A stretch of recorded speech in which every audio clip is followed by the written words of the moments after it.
guys, and welcome to the Get Life podcast. I'm your host, Bish, and it's a bit weird. Today, we've got a special guest. I'll let him introduce himself. Hello, I'm Peter Payne, the owner of JList.com. Last episode, we were with Koei Tecmo, and then now we're with Peter Payne. Is that your real name, by the way, if you don't mind me asking? Yes, it is. That's a really cool name. I like the alliteration in the name. Yeah, I know, I should be a superhero. I'm half British. My father was Peter Payne Sr., who was born in Chipping, Camden, and so he grew up there somewhere. So it's something like 20 or 30 kilometers from the school from Kiniro Mosaic, or not the school, but the border house that Karen lives at. So my father grew up in that area, and so I'm. Someone pointed out that I'm like JoJo because my father is British and I'm American and my son is Japanese, and I'm a terrible fan. I haven't properly watched JoJo. I know the memes. I don't know the whole, because any fandom that's been going on longer than JList has been around is probably something I don't have time to watch. Speaking of JList, how long has it been around? So basically, we got started in October of 1996. So we just had our 21st anniversary, I guess, or 22nd anniversary. We'll have our 22nd anniversary soon. So it's certainly been a long time, especially when you think about internet years and just the kind of things that we've seen.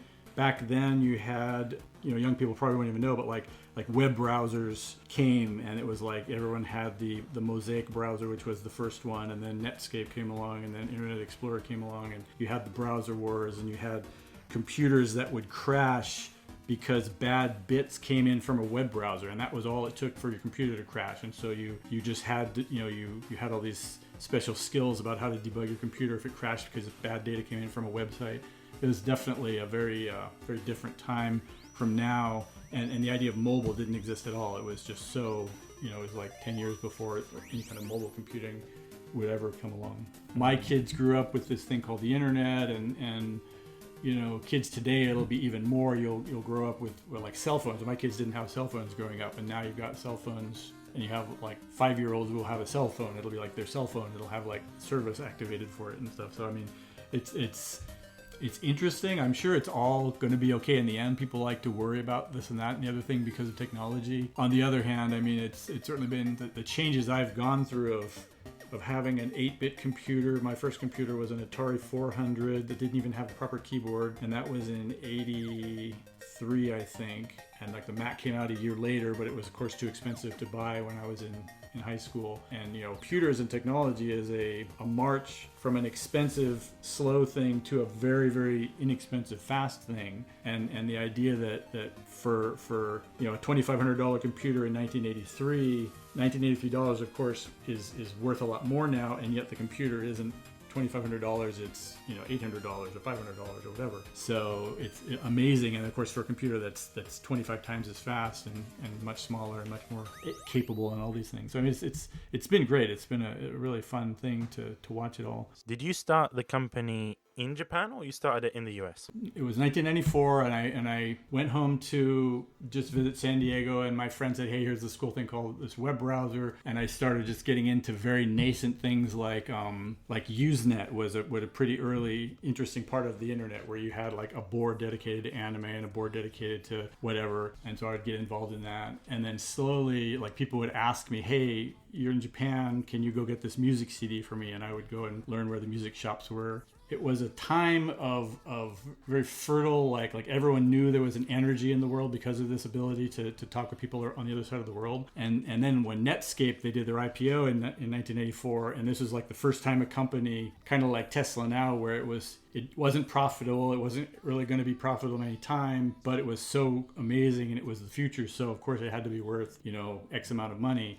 And of course, that was the beginning of the dot-com bubble, which took several years to play out and everything. But anyway, you could really tell that, well, this is really exciting. We've got all these new things here, all these new opportunities. So I said to my wife, I'm going to find something to do related to the internet because it's so much fun. And then I sort of started 2 side businesses just in my own free time. One was going out to get music CDs that people would ask me for, and I eventually stuck all of my stock in a big Excel file called the Japan list, which is what JList came to be, or turned into JList. And I would just sort of post that up to Usenet, and people would say, hey, I really like this band, can you say that for me? And I would then take their money and send the CD to them. And then on the other side, I was sort of going, well, what kind of interesting thing can we do? Because I'm here in Japan and I speak Japanese. And so basically I latched onto visual novels, which at the time were very, very hard to play. Of course, there was nothing in English. You basically would pirate something from the internet and you would just load it and you couldn't read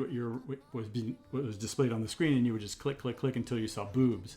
And that was like, oh, cool, I got I don't know what's happening, but I saw boobs. And so that was pretty popular. And I said, well, maybe this could be something that we could bring out properly, not knowing how impossible that was. It's kind of one of those things where you don't know what cannot be done because you haven't really done it. Like there's no such thing as a distributor who will distribute an adult software product. So we basically had to do it ourselves. We made our own company in San Diego to reach out to anime shops and people who sell at conventions and things like that. And we slowly sort of grew it as a proof of concept. So it was a slow going thing, but it was kind of, next thing I knew, we were where we were and we had JList up and running and slowly, growing it. From 1996, boy, it sure took a long time to get to our current website that actually works well on mobile devices and all these things. I shudder to think of the website we had back in 1996 and soon after. I was kind of shocked when you were saying that you were already in Japan at the time in the 90s. So what were you doing in Japan around that time before JList? Basically, just I got my degree, I studied Japanese, and I came here to teach English, intending to stay for a year or so. But of course, as those things often don't work out as you plan them to. And then I met my wife, and that was really good. And so I was just doing English teaching for a couple of years. And then the whole internet started happening, and I'm like, honey, I think we need to do something with this internet thing. So it's actually really like, I'm really thankful that my timing was so good, because I arrived in Japan and I had sort of enough years to get my bearings, and I had, my family's support, my Japanese family's support in terms of, eventually when we have an office that we built, and they had some land. So I'm like, hey, why don't we build an office on this land? You're not using it anyway. So it was really lucky that we had all this, the timing was really good. And then the ability, like the support of my Japanese family was really something that I'm really appreciated. Is that office still there? Is that's where you're operating from now? Yep. You can see it on Google Maps if you want. Better to just imagine it as a giant, Shimapan or something. We're just a small company we're working really hard to make our customers happy and finding new products and doing our game translations. And we have a warehouse and we have another warehouse. So it's pretty small scale. So what is the process for you to, find these weird and wonderful products? Because there are products on JList that I'm kind of shocked to see. I usually buy like drawing pens from JList because, they're very difficult to find in the UK, especially those ones, the ones with the really thin tips. There's some other products on there as well, that I want to talk about the mouse pad. How do you find those? Well, most of the products, I mean, you've got a bunch of different distributors and we have relationships with them, and it's funny because like Japan is always behind technologically from where you expect they would be, considering that we all consider that Japan is a very advanced country, because we would literally get, up until very recently, we would get faxes every night from our distributors saying, hey, we got this figure, hey, we got this, hey, we got that. And so we'd have to read a bunch of faxes in the morning, and it was really hilarious. And I'm like, I would like them to be like really smart and set up an RSS and all these things. We could easily browse all of their stuff, but that's beyond them. But at least, internet, use the internet. Come on, it's the 21st century now. So and basically we're working with different distributors. In a couple of cases like the ones you're talking about, it's a company called Nitro Plus, which we have a really good relationship with, and they work with another company called Soft Garage. Soft Garage is the company that makes the really, really big mouse pads, boobs and butt. And so when Soft Garage was making mouse pads that are based on the characters from Nitro Plus, it was very logical for us to say, hey, we're going to do your worldwide distribution. And so that has been really, really successful, of course. So we're referring to the life scale ones, like the massive one, like $300 ones, or are we talking about just the regular ones? Yeah, those are they're handmade, like full-size butt and boob and very, very creative. One of them has like stockings you can take off. So definitely, I mean, that's a kind of a specialty. So one of the problems is like fans will say, hey, that's really expensive. And I think fans who know Japan will understand that Japan is it's like the Undying Lands in Lord of the Rings. It's not quite on our planet. It's in a slightly different dimension. And that's why you've got a lot of just things that we can't really understand, like the bread and butter of the anime industry is fans who will buy $100 Blu-rays which have 2 episodes on them. And of course they've got, booklets and stickers and all kinds of extra things inside. It's a limited edition, but that is the basis of anime fandom in Japan. And to us, we're like, who would pay that much money for a Blu-ray that's just, 1 out of 6 that you have to buy for a whole series? So I mean, it's just little things that work differently in the context of Japan, and it's just confusing, but obviously it's something that works for the Japanese market. And then when we come from the outside, like we're saying, hey, would you guys like to buy this mouse pad? It's $300. That becomes really tricky, because then it's like, well, why would anything cost that much money? And of course, when you see it, like if you go to our website and you see the videos we have, obviously it's a really special thing that's been hand designed and hand assembled, and they're going to sell like 100 of them. It's very, very, it's not it's not for everybody. But so some of the practices that Japan does as an industry, we obviously scratch our heads a lot. One of the things we do when we work with a company like Nitro Plus or some of these other companies is we're trying to communicate the reality of what the world expects and then what Japan is expecting, and we try to make sure there's not too much confusion there, so that we don't have companies saying, hey, take we're licensing a game, we don't want to sell it for $120, we want to sell it for $35 because that's the right price for our customers. And so we have to really go out of our way to let them know you can't really sell something for $120 unless it's, some amazing thing that has like a giant figure in it or something. So we're often in that case of trying to bridge Japanese expectations and then the expectations of our customers so that we can hopefully make a successful, product. The mousepad doesn't seem that expensive, because I've seen it happen once before. I'm not sure if you know about the game Senran Kagura. In the UK, they released a special edition with something similar, life-size mousepad, and I think body pillow as well. But it was roughly around the same price, maybe a little bit more expensive because the game was included. But, it's a reasonable price. The one thing I want to know about it is, what do people use it for? It's like, because I collect them as well, but I have like the regular size ones. I use them as mouse pads, but something of that scale, how are you gonna, where are you gonna put that? Do you see what I mean? Like, do people mount it to the wall, or people that put it on their desk? I think it'd be too heavy to mount because the gravity, it's designed to be set a certain way. Like gravity would cause it to fall down, and the glue wouldn't survive it. So yeah, it's interesting. And the problem is the company makes them, and it's awesome that they make them, but then they make more and more and more. And I'm like, any given customer is probably going to buy one. Maybe they'll buy 2. I can't, can you imagine the room you'd have to have 6 or 7 of these giant full-size mouse pads, butts and boobs? When you moved to Japan and such, was it difficult to adapt to the culture there? Was there much of a culture shock, or were you completely prepared? I was a little weird because I studied Japanese for 4 years and then I came here. And so literally that's actually not a good idea, because I was sort of not so good at Japanese, but people got that impression, oh, he's good enough at Japanese. And so I didn't like normally I would be, fumbling, and I would have some Japanese guys who had sort of become my close friends, and they'd help me and I'd help them. And I sort of was too competent for my own good. So I was actually quite lonely when I got here, going like, hey, kind of hard to make friends. Of course, I'm working as a teacher, so it wasn't, I had a lot of students to hang out with, but I studied a bit too much Japanese, and then I could really put my foot in my mouth really well instead of only semi-well like a normal foreign language speaker. But yeah, I think when you go to a country, of course, anytime you go to a place and you're going to be there a week and then you're going to go home, it's very, very different from when you're there and you're there for an indefinite period of time, and so obviously your flexibility hopefully will be different, and you'll say like, well, there's some weird thing that I have to get used to, and you would be more flexible about it because you had no choice. Obviously Japan is a because it's a really nice country. Like I've been blogging about Japan for a long time, and I know that I'm presenting a view of Japan that's fantastic and wonderful, and then I really try to make sure I don't do that in a way that's not authentic. So I do often say, well, here are some problems Japan has.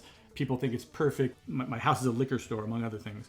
My in-laws run a liquor store, and that's like the front of our house. Well, the liquor store has been robbed three times over the past 20 years. So I mean, just so people don't get the idea that Japan is perfect, I put those kinds of things in my blog posts to make sure that they can get hopefully a balanced view. But yeah, I mean, you do have a lot of areas in which Japan expects you to conform to what's going on around you, and so if you are going to wear shorts in November, you would find quite a lot of sort of pressure against that, and it would be, you'd get a lot of comments. Even if you thought it was pretty warm, I'll just wear shorts, you would be eventually pressured into no longer wearing shorts in November, because nobody does that here, because you only like you change your clothes from summer to winter right about October 1st. And if you literally, I'll wear a long sleeve, or I'll wear a short sleeve shirt on October 15th, and I'll get comments about it. Aren't you cold? Because it's no longer summer, it's autumn now, you should wear a long sleeve shirt. And so it's just little things like that you just sort of roll with. And of course you get a balance. You get whatever you're comfortable with and whether people around you are comfortable with. Within your time, trying to start off JList, was there any obstacles that you remember like were the most difficult to overcome when starting off the company? Mainly it was technical difficulties, and a lot of that was me literally with a dummies book, HTML for Dummies and FileMaker Pro for Dummies, not knowing that that's not enough to do this thing that I was going to do, but I was going to do it anyway, and I did it. So that was one of the problems. The other issue, of course, is that one of the themes of Japan is that it's always technically and or socially behind America and Europe. That's one of the things I've heard from Japanese people many times. So for example, if California bans smoking, as they did like 15 years ago in all public places, I said at the time, I'll bet Japan will do this 10 years from now. And almost to the year they did it. And then Japan followed suit, banning smoking in almost all public places except for certain designated areas. So I mean, Japan sort of follows America and Europe technically and or socially. And so by starting a business, trying to sell things on the internet through credit card processing in 1996, I was basically starting a business in 1986 because I was in Japan, immediately saw that the Japanese banking system would never be suitable. So then that's why we do our banking through an American bank, which is why our prices are in dollars, even though we're a Japan company. So we do all of our credit card processing in dollars. So I mean, it's just the technical things we had to overcome. Any company, of course, you go through a period of fast growth, you go through slower growth. You have to manage your debt, you have to manage your headcount, all the inventory, all these things that we've done. But really, just getting started. Honestly, it was difficult, but not really, because what we were doing, literally anything I pick up from Japan is fundamentally cool to people in the West because it's from Japan. And so that aspect of it was not hard at all. It was very easy for me to say, wow, here's some manga, here's a calendars. Like right off from the beginning, we started selling these really nice large poster calendars. And of course there was, lots of people there ready to buy them. Back in those days, there was a real early boom of adult porn stars, adult video stars from Japan. And so people were like, wow, I can get a calendar of Fubuki Akira. And so we sold, dozens and dozens of those calendars. That was an early success for us. So, it was hard, but on the other hand, we were the first company to be based inside Japan. And looking back, that was such a very logical thing to do, because at the time, you would buy your anime from Anime Nation, who is in Florida, which is as far from Japan as you can get in that hemisphere, pretty much. So that sort of gave us an advantage, and it helped us out a lot. We could get product, have it on the website that afternoon, have it going out to you the next day, very, very easily. For those who don't know, what is the difference between JList and JBox? JList.com basically has everything that we sell, and then JBox.com is our PG only site. So if you only want to see all ages products, go to JBox.com, or if you're at work, go to JBox.com. Or if your wife says, what website were you looking at? You say, I was on JBox.com. But yeah. So basically, they're the same content, just JList.com has all the adult content and the all ages content together, and then JBox.com has only the all ages content. And then the other two websites to consider looking at are our new blog, which we've been putting a lot of effort into, which is jlist.com/blog. And then we've also got Just USA, which is our game visual novel. Just USA, that came after JList, or was that around the same sort of time? Pretty much around the same time. We literally started JList to tide us over until the games started making money. And we'll do JList for like 9 months, and then the games will be so big and so popular that we'll just do games all the time. Which of course, you never know how things are going to work out, and that's fine. And the games have always been really good, but they just got up to a very slow start because I had so many years where I had to explain what they were. Nowadays, everyone knows what a visual novel this, but at the time people didn't know, and they would say, what are these DVDs? And I said, well, it's not a DVD, it's a PC game. You install it in your Windows computer, and then you've got this multifaceted story. You can interact with these cute girls. And so I had to sort of, A, I had to explain it a lot, and then B, I had to wait for the culture to sort of catch up with me because we were quite ahead of our time. And now when you watch anime, inside the anime, they'll talk about the games, they'll have the sort of choice, like, she asks you a question and an on-screen choice comes up, and you'll see that inside the anime, and you'll be able to say, oh, okay, I know what these games are now. So yeah, we were ahead of our time at the time, but it worked out in the end. How do you choose which games to publish? It all depends on what our goals are and what we're always talking with different companies. These days, visual novels have become quite popular thanks to Steam, basically, where all of the Japanese companies are, developing for Steam, or they're hoping to use Steam to get income because the local market is really bad. So it's been a very beneficial thing to the visual novel industry here in Japan, that you can license your game to a company like us or a company like Manga Gamer, and then we'll put it on Steam, and then we'll make the full uncensored version. It's been interesting. Like, a lot of different companies are competing to get the game, so it's quite hard to get the games we want these days. Also, it just depends on the companies we're working with too. Like, we have a really good relationship with Nitro Plus, and so like we're doing their Boys Love games now. And so if you want to get information about that, go to Just Blue on Twitter, and you can see our tweets. So we're going to be doing a lot of interesting things with Nitro Plus. We love them. They're a great company. They're the company that always made the darkest and most interesting games, and then they made the most fun games with like Super Sonico.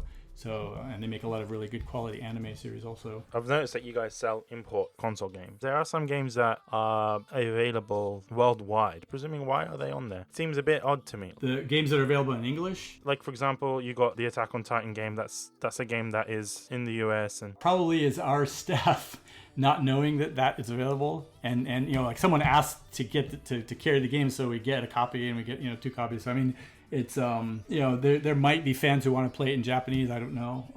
It's not a core area for us. It's mainly like we know that customers want us to carry this or that or the other game, so we stick it on the site. But I've noticed you also have like certain games that you can't get overseas, like the Dead or Alive. We're a company, and we're going to make products, and we're going to hopefully delight our customers with these products, and then we'll sell them to them, right? And that helps the Japanese side. It helps us. It helps the people who want to play these games, and that's all that matters. There's nothing else that should ever come into play with content like this. When we're the publishers of Steins Gate, and so we worked super hard. Like, we all did nothing but work on Steins Gate for a year. Came out with it. It was a big success. But during the time, we were very worried about this one line where they talk about the Otokonoko character, and they say, daga otoko da. But he's a guy. And that's the official line from the show, from the game. We had to leave it in, of course. But we were literally worried about what if people who thought a certain way would get upset about that line and tell us we should take it out or something like that. So it's just very, very silly, and we resist all of that. And just, if you don't want to buy the game, don't buy it. I think a lot about like we've I talk about like how technology has changed me. Of course, I can send a tweet and I can say like, hey, this anime is really good, guys, go watch it. And then a bunch of people go watch it. And I think that's really neat. There's all these really beneficial things about technology. But on the other hand, when we get in a bandwagon, Ichigo02 about a certain thing online, and the fact that we're all anonymous and other people who are anonymous are like feeling a certain way, and they influence us to feel a certain way, and we sort of get on the bandwagon, and we all say, boy, we don't like this character, we don't like this thing or this person. I know there's nothing we can do about it because it's taking place deep inside our brains, but it's something I think about, and I think we should certainly resist it. If you ever catch yourself being part of an online gang to react to something, anything, stop, take a couple minutes and say, wait a minute, am I really doing the right thing? Am I I'm calling for the blood of this person because something happened? Well, do I really understand the situation? Do other people understand the situation? There's a lot of problems that can happen in the world we live in because of social media. Even though I love social media, sometimes it can like there's no friction between ideas because stuff goes on the other side of the world immediately. The only friction would be like language, where like something that's happening in Japanese wouldn't be understandable to us in English, so they'll have a different set of means and a different, so they might get triggered about something and we'll be like, what's going on? We don't understand. But yeah, definitely people should just relax more, be chill. If you live in a country where certain herbal things are legal, go ahead and smoke some. Just relax and don't get so excited and emotional about things. Right now, as we're recording this, episode 14 of Darling in the Franxx has just aired. So everyone is full of angst about what Ichigo did and what Zero Two did. And it's very funny to sit back and watch and go, yeah, but it's a great show. Just enjoy it. Of course, there's going to be some drama. Why would there not be? It's interesting. Fans are great. I love them. Anonymous shipping service. What was the idea for it? Because it's something, I think it's only been around for maybe a year, maybe 2 years. I don't know. But it's pretty unique. We sell a whole bunch of products from Japan, and our goal is to be a giant mirror that reflects Japan. That's why if people say, why do you sell Japanese adult videos, or why do you sell Japanese adult games? I'll say, well, we're just a giant mirror and we're going to reflect Japan because, Japan's on the other side of the world. You can't see it. So we need a big mirror. So, and then of the products that we sell, the one that of course has become the most famous product right now are male stress toys, Onoholes. And so those are super, super popular. People love them. And so basically one of the ideas that we had is, well, people they might want to order something, but then they're nervous because they live at home. They want to have a little more privacy. They want to have a box arrive without a box inside the box that has an anime girl on it or whatever. And so basically we will open the box, throw the box away, and we'll carefully wrap it in like bubble wrap so it's nice and hidden.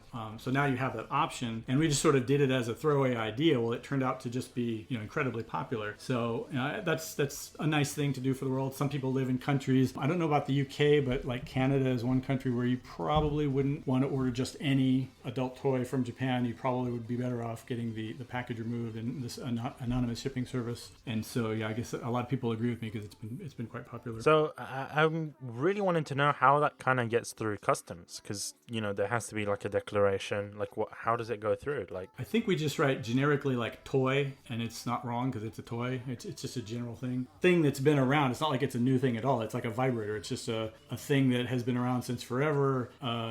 Even in America, like they were illegal in Texas up to something like 10 years ago, and someone got prosecuted for having a vibrator. And what she did was, there was like a Tupperware style, you know what a Tupperware party is? So it's like you gather your friends around and you show them these products and then you sell them. Well, there was a sex toy version of that. And then there was a sting operation where, because she had specifically said, yes, this is a vibrator, this is how you use it, this is where you use it, that was what, okay, now you've broken Texas state law. And then I think she was in jail for like a short period of time, and then she's out of jail. But that got struck down, so that's no longer, I believe it is no longer the case. So I mean, society always has certain rules, but then of course society's rules are made 100 years ago, 80 years ago, whatever. And so that's nothing that any of our customers or us need to worry about, in my judgment. If you're in Canada and you're making an order, you need to maybe take some steps or whatever. But it's just it was just something that we did, and then customers really appreciate it. So I'm glad we did it. I like to be able to give more privacy to customers. Have you had any sort of customers that have said, hey, look, this hasn't quite worked? Certain countries will open the packages, and then there are certain items that are prohibited, right? I haven't actually seen anything related to that. I know there was a package, one of the Faku manga from which we ship out of San Diego, not Japan, was seized by Canadian customs. And of course, Faku are just, high quality, completely uncensored Japanese hentai manga. And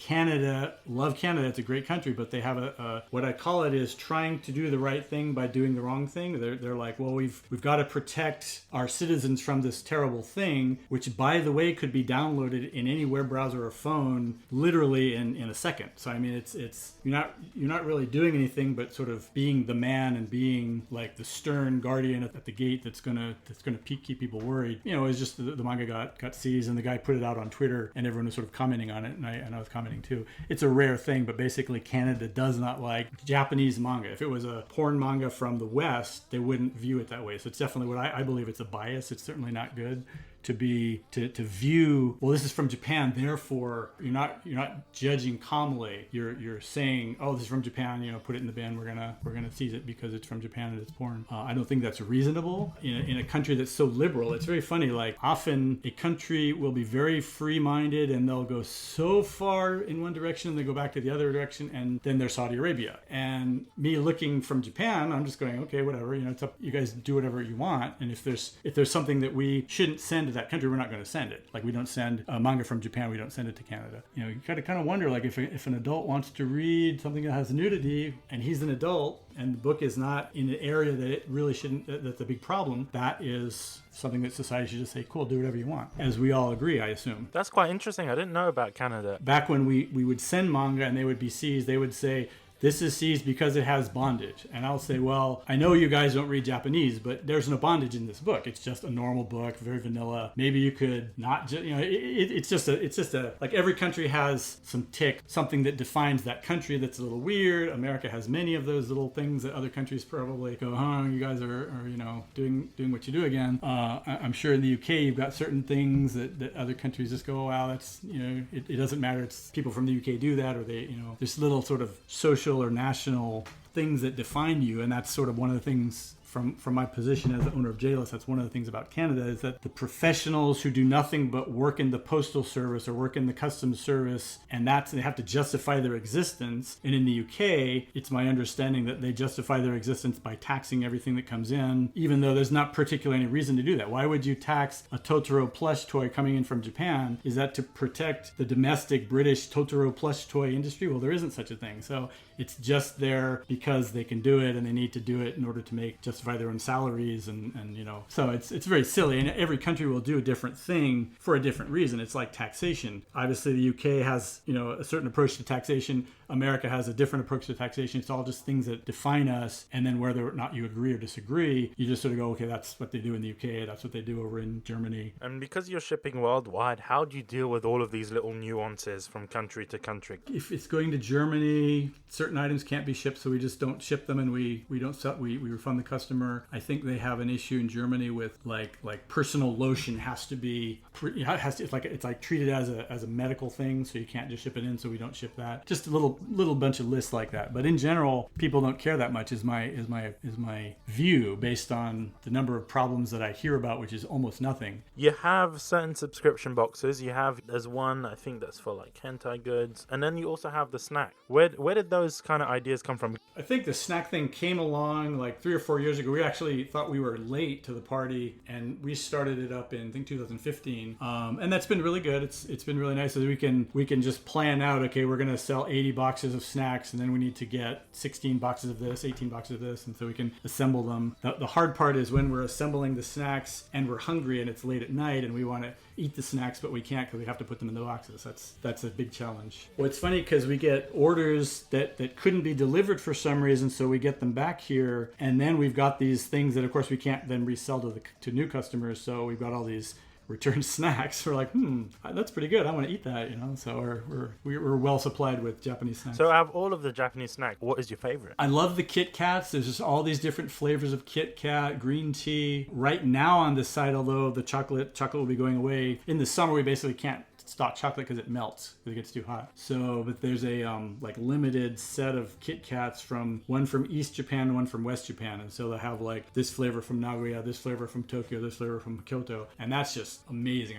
I love selling that kind of stuff. It's fun to sell. People around the world are just so happy to get it. You know what I don't understand about Japanese Kit Kats, right? Like, no offense, American Kit Kats are shit because it's like Hershey's chocolate, right? It's not Nestle. Right. It's done by a different company. It's Hershey's, not Nestle. I'm used to British Kit Kats, right? And then when I see these little dinky Japanese Kit Kats, why is it like so small? Like, do they not have like bigger Kit Kat? Or is it all the Kit Kats are the 2 fingers? They have quite a lot of different ones. Most of the ones we sell are going to be anything that's unique. We have like a big bag of green tea Kit Kats. It has like 30 of them in there, but each one is the 2 finger type. I don't think they do like the big, huge board ones. Maybe it's related to how they're displayed in stores and things. Yeah, in general, basically everything is smaller in Japan, and then it's also individually wrapped. So you'll buy a bag of cookies, you'll open it up, there'll be an inner bag, and then inside all the cookies will be individually wrapped. That's one of the things about Japan. They just love to wrap it. I think that's like a very traditional thing. Like there's a book that I have, and it's How to Wrap 5 Eggs. And it's just a book about packaging in like the Edo period of Japan. It's really interesting. You should take a look at it. But it's like when you're talking about they love to wrap things even today, it's like, well, it's something in the history, right?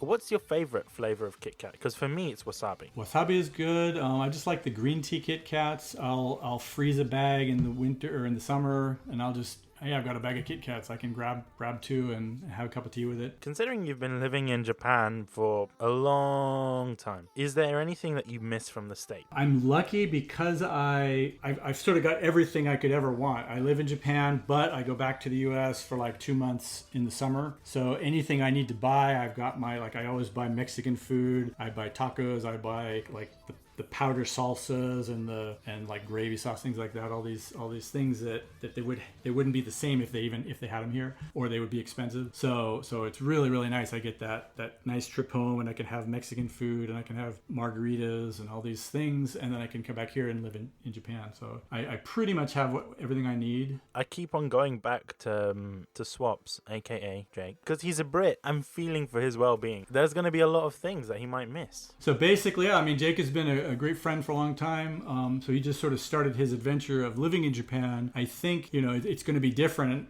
In my own case, actually, looking back, when I was a boy, I lived in New Zealand for a year. And I think that kind of helps. Like when I came to Japan to live, okay, I obviously, not everything is like it is in America because it wasn't the same in New Zealand, which was back in 1976, which is a very, very long time ago. In terms of talk about not having things you want around you. There was one McDonald's and one Pizza Hut in the whole country of New Zealand back in the 70s, and of course nothing like internet, American TV.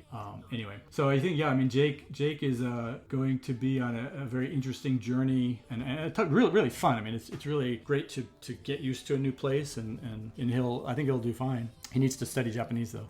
What is your favorite product that you've sold, whether it's in the past or present day? Or well, we've been around for so long. We've had periods where we had incredible popular products that flew out the door. What's fun is at certain times we sort of were able to bring something that went global worldwide. Domokun was really big, where Domokun sort of became a thing. We went to NHK, which is the Japanese version of the BBC of all people, said, hey, we want to sell Domokun. They said, cool, great idea. And we're like the only person on the planet who could sell Domokun until it got licensed for general distribution, and then that sort of went away. So that was really fun. The Hello Kitty quote-unquote shoulder massagers that you may or may not have seen depending on how old you are, that was pretty much all us. We were just the company selling those all over the world. That was really fun. There was a plush toy line called The Dog, and it was back in like the late 20th century, and we sort of said, this is really cool, let's sell it, and we sold it, and then Nordstrom started selling it, and then McDonald's started selling it. So it was really weird that we were sort of we're being watched by whoever is out there in the industry going, hey, that's cool, let's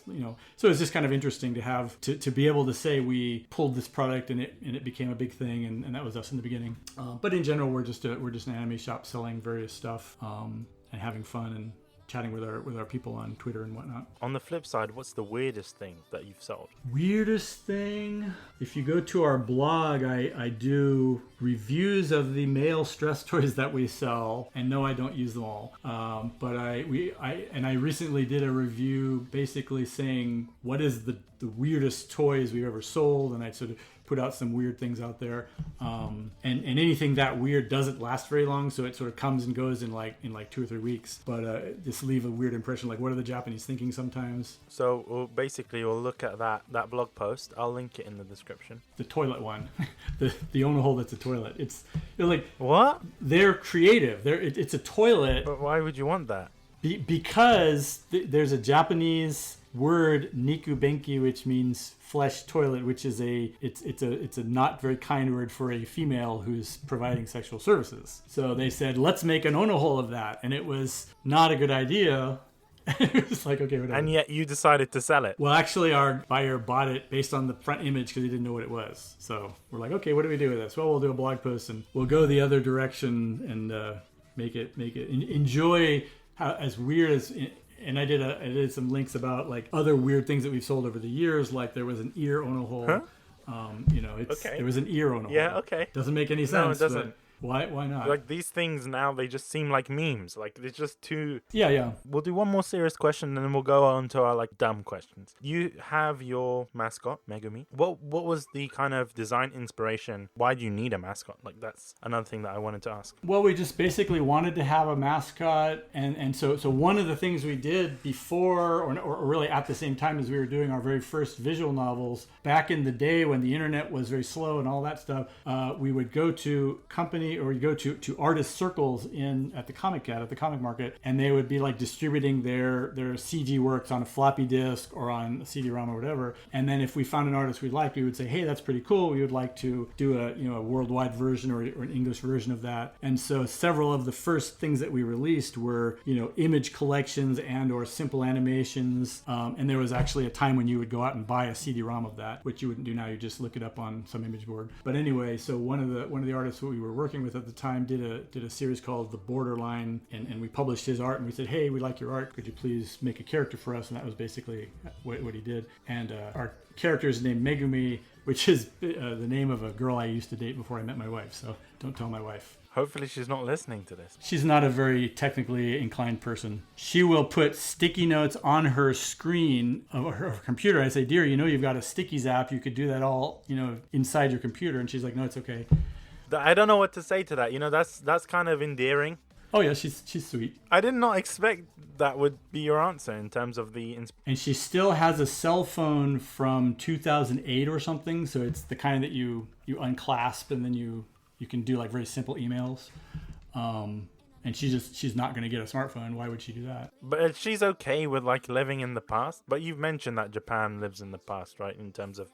A bit, yeah. I mean, she's just not going to bother trying to keep up because, obviously she has her computer that she needs to do her work on. I finally bought her an iPad, and now she basically has the functionality of a smartphone, an iPad with proper cellular. So she can at least go to Tokyo, use the Google Maps and things like that. So she's got just the basic functionality, but she still refuses to have a proper smartphone. There's a scene in Kill Bill where the Lucy Liu character pulls out a cell phone and it's got like 18 phone straps on it. That's basically my wife. And that was a very deep joke that I'm sure went over the heads of everybody. To have this person pull out this phone, old style phone, crack it open and have all these bells jingling from it. It was kind of a modern Japanese joke that was a bit too sort of esoteric for most people, I think. Speaking of those, I'm kind of intrigued by that. Like, is that still a thing, those phone charms? Because where are you going to attach it on your phone now? No, not anymore, because they don't have a place to attach it. And Steve Jobs is to blame for it because he wanted the pure aesthetic without any hooks or doors on it. And that's why smartphones don't have a phone strap. And it's silly because it's very convenient to have. You have all kinds of things you can hang off of it. You can keep from dropping your phone. You can put, whatever. It's a shame. Cake or pie? I was thinking about that. I would probably go with cake. Yes, my man. And specifically because cake in Japan is amazing, especially if you're ever bumming around Tokyo, you go to Tokyo Station, and inside Tokyo Station, there's a whole bunch of really, really high-end department stores, and they sell like a $15 slice of cake, which sounds like a lot of money, but you will not think so once you've eaten it. Maybe it's an $8 slice of cake. It's not quite that bad, but it's cake made by a patissier who did like 10 years of training in Paris, and he's now able to make this cake for you. And it's the level is so high when you get a really great piece of cake in Japan. Definitely, I would go with cake. So what's your favorite cake? Because for me, it's like I'm not sure if you know it. It's Baumkuchen. The German cake, the tree cake. Baumkuchen, yeah. That's good stuff. Especially the like Baumkuchen, but from Kyoto. That's like matcha Baumkuchen. It's like green tea. It's amazing. It's so hard to get in the UK. There's like one. I can imagine. One bakery that does it, and it's just like, but they import it from Japan. It's like in San Diego, there's a lot of Korean. Like there's a huge amount of Koreans living there, and so as a result, like this Kmart, this really big retail store, went out of business back in 2008, and everyone was like, "Oh no, what are we going to do?" Well, the Korean supermarket moved in, and it's filled to the brim with amazing products from Japan, Korea, China, Taiwan. And then you've got a Korean bakery inside there, and so I go there and pretend I'm, having Japanese baked goods. And it's really neat. You've got that. I wonder if you go to like Chinatown, there'll be something that's approaching a Japanese bakery, and maybe you'll get some sort of crossover. We have like this one Japanese supermarket. I don't know. It's not the same. It's not the same. Just by accident, like I'm a person who's always lived Japan, and I studied Japanese, and I came to Japan. But just by accident, my hometown of San Diego is a big, huge Japanese area, also in addition to Korean. And so like right near our PCR, which is our company in San Diego, we have 3 Japanese supermarkets. There's a Book Off, a used Japanese bookstore. There's a, so it's just bizarre that you've got stuff from Japan. Oh, there's a Daiso, really big Daiso near me. So, I mean, it's just like I'm in Japan, but I'm in San Diego. And then I come here to Japan and there's a Costco near us. And if you know what Costco is, it's the highest point of civilization, commercial civilization. And I couldn't live without this Costco. Can we talk about Costco for a second? Because I love Costco, right? I'm going there today. After this recording, I am going to Costco. Like, it's not... Neat. I don't know. I just love. I know it seems a bit weird. We're here to interview you and everything, but you've opened my mind. Costco is just like the best place ever. I don't know why. It's just you look at everything, you're like, wow, everything is so cheap. It's like I don't know. It's cheap, and it's like everything is just everything at once. And in Japan, you've got like really good meat. You've got local meat. You've got like there's a lot of beef that comes from Australia. But when you go to Costco here in Japan, you've got USDA prime, the very best beef, brought right over on the ship or whatever they do. And so you've got access to food that you couldn't get otherwise. And you've got, tortillas and Mexican food that you couldn't easily get. So it's just a wonderful thing to be a foreigner and to go and have, all these choices and then to have it be pretty inexpensive. So I'm very happy. How's the food court in Costco, Japan? It's there. Here, one of the differences in America, there's a lot of Jewish people, so you've got all the hot dogs are beef because there's a lot of people who wouldn't want to eat pork, and then here in Japan they don't have that, so the hot dogs are pork. Other than that, I think it's probably about the same. Because the first time I went there, I was just like, whoa, what is this? And it was just it kind of blew my mind. And so cheap. You're like, it used to cost 1,000 yen for a whole pizza, and then the yen moves slightly, so it's like 1,400 yen, but it's very, very inexpensive for what you're getting. But then it makes me think, how can they make it so cheap? I'm sure it's, they control their costs really well. Like they know this amount of flour and this amount of salt and this amount of baking time, and they're like, I think they make something like a 14% profit margin. So as long as they're getting that 14% profit margin, that's all they need. It's also to get you in the store too. They probably can lose money on the food court, and they'll make money on other stuff. And the Costco in Japan, the stop signs are in English, which isn't a thing here. They have Japanese stop signs. So we go there and we're like, and then the toilets are American standard, not Toto or some Japanese company. So they basically probably bought their Costco at Costco and then shipped it over, and they just assemble it. So it's quite amazing. You're basically the complete experience of being in a Costco, except that it's in yen instead of dollars for us. So it's kind of like a magical portal where you teleport between places. I'm not sure if you've seen Haganai or not. Yeah. Oh yes, love it. Who's best girl? Haganai. Definitely Rika, because she's the science girl. Perverted science girls always win. And out of Senna or Yozora, who's better? Who's better girl? I'll be shallow and say Senna because she's sweet. Although Yozora is Senna has the better like energy. Well, I love her voice actress too. So I'm kind of weak there. But yeah, it's all that's a great show. They should have made a final movie. I love anime where they make the movie or they make the show, and then rather than just leave you hanging, they make a movie to close it all up. Why can't they do that more often? There was an anime by Kyoto Animation called Tamako Market, which I watch Kyoto Animation anime because I'm very loyal to them as a studio. They're a great company. They do great work. It was not a good show. The low point of the show was the homosexual talking bird, and it was just not that good a show, but it had this kind of cute love interest. And then they made a movie that just dealt with the love interest, and they completely perfectly dealt with, like, here's the outcome of these two people's falling in love. And that was like, wow, this is cool. Let's do this for everything. Let's have a Hyoka movie that just closes up how they come together and get married or something like that. I wish they would do more of that. I would also like a pony. To be honest, I don't think something like that would work for Haganai, because reading the light novel, it's a shit show at the end. Like, to be honest, it's really bad. I don't want to ruin it, but it's just, if you take out the time, read the light novel, it's not what you expect. It's ruined the show for me. So I'm glad it ended at season 2. Part of me was like, oh, I wish there was a season 3, or I wish there was a film or something. I'm glad it ended at season 2, because if it did you watch A Sister's All You Need, which was by the same writer? I refuse to. It's everyone will have trouble getting past the first 3 or 4 minutes. That's got this fantasy of the perfect perverted younger sister, and that probably like killed it for a lot of people. But just get past that, and it's quite a good show. It's really well written. It's a standard story about young people who are all light novel writers, which is apparently what everyone does in Japan these days, because all the anime is about light novel writers. But it was quite good. And then the character designs are done by Kantoku, which is one of my favorite artists. So I was like, okay, I'll have to watch it because of that. And then the writing was like, well, you actually are like interesting and engaging quite a lot.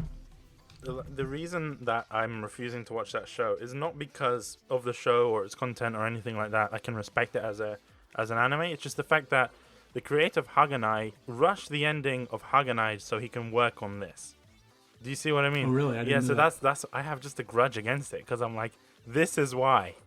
This is what you rushed Haganai for. Like, it boils my blood. Next question: Pizza Hut or Domino's? Here in Japan, they have both, but Pizza Hut has a much bigger market share, so I would go with Pizza Hut. Also, they got the great idea of sponsoring anime, which of course with Code Geass and other shows, and that turned into really cool because everyone in the world will now watch the anime and will eat the pizza. So I respect them as a clever company who deserves our patronage. So I'll go with Pizza Hut.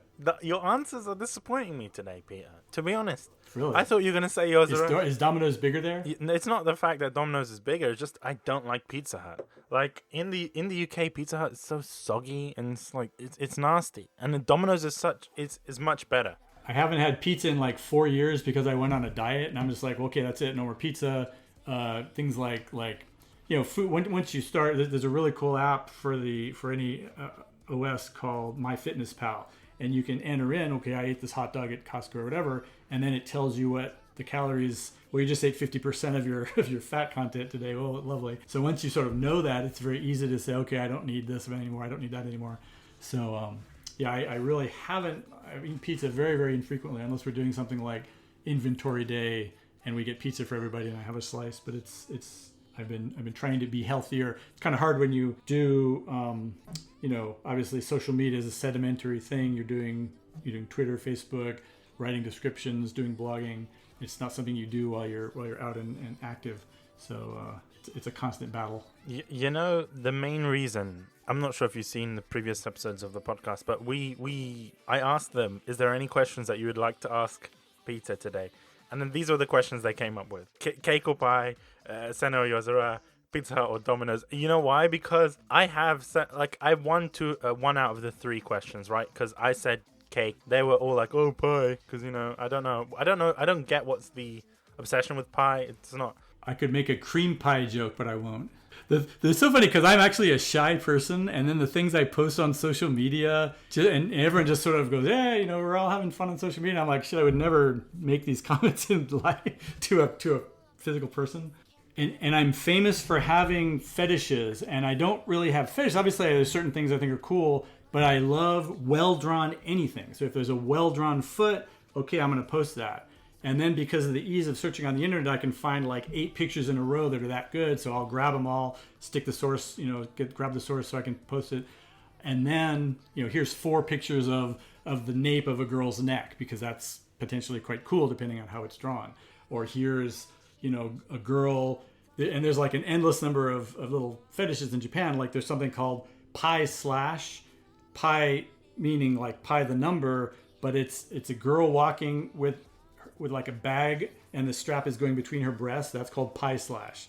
And so on Pi Day, which is March 14th, I'll post pictures of that saying, hey, everybody, happy Pi Day. Let's enjoy this image of this girl walking with a strap between her breasts.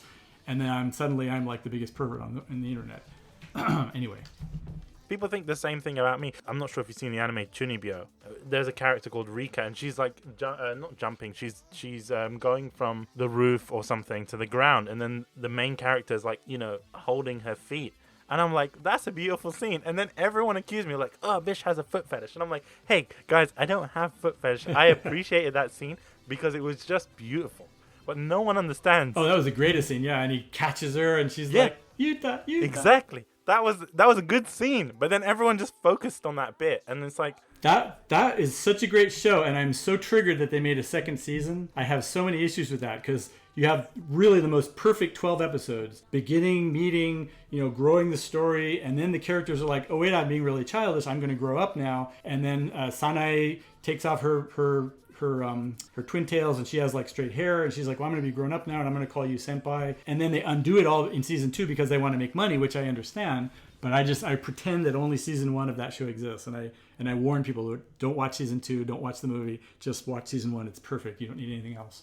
I actually like season 2, and I'm going to suggest it for people to watch, but It messes up the balance because you have another triangle, and you have silly, like, sort of gamers like misunderstandings that have to be, and it's not quite as beautiful a thing. Thank you very much, Peter, for coming on. I really do appreciate it. It was nice to meet you and be heard by a bunch of new people. Yeah, so thanks to anyone who's on social media. You can see us on Twitter. @Twitter is our Twitter handle. We're on Instagram at @jaylist.com. I'm sorry, jaylist.com. And then on Facebook, we're there at facebook.com/jaylist.com.